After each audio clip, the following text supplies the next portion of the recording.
And let's talk about that. It's moving slowly for now. And how would you compare, I guess, the pace of what's going on in the winter months compared to previous free agencies?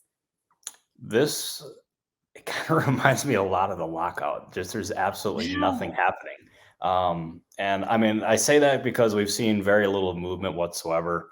I want to say I saw somebody tweet the other day or even today that like 9 players out of the MLB trade rumors top 50 have signed, which is crazy, Mhm. especially considering we're almost at the new year. And I mean, that being said, like during Christmas Eve, that time the talks were like pretty dead. And Yeah. now like, it depends on who you talk to. Like one person will say, yeah, it's pretty dead right now. Another person literally just told me before we hopped on the show here that, what am I allowed to swear on Yeah, this? absolutely. All right, he said shit is about to go down. So I don't know necessarily what that means. But I'm hoping that's a sign that the offseason is going to heat up a little bit. But for now, it has been moving at a snail's pace. I am ready for it to heat up because, quite frankly, it's been pretty boring.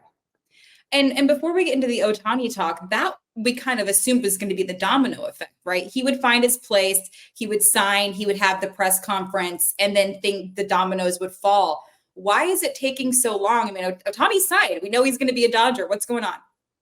Yeah, it's been a very puzzling offseason because I was of that same belief that as soon as Ohtani signed, it was going to end up being a free for all these other free agents.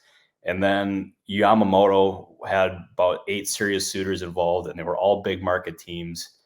And it stalled the market even more than I think what happened during the Ohtani sweepstakes. And Yamamoto ended up signing, and then it left. I mean, right now, you look at the top guys in the market. You have Cody Bellinger, you have Matt Chapman, you have Blake Snell, or Jordan Montgomery, Lucas Giolito, players along those lines, Josh Hader as well. And what do a lot of those players have in common?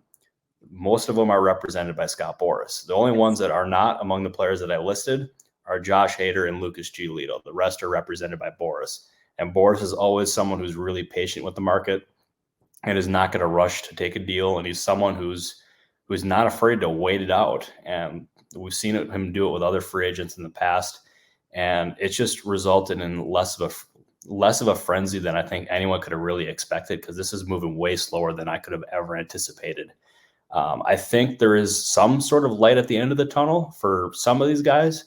I think next week is going to be really when it all starts to heat up, but it's really slow right now. It's requiring a lot of patience. And as you know about me, Jess, I value my sleep every night, and it's Mhm. allowed me to maintain my sleep schedule. Although it has been I think it's about to get a little bit more crazier thrown around than it has been all off season.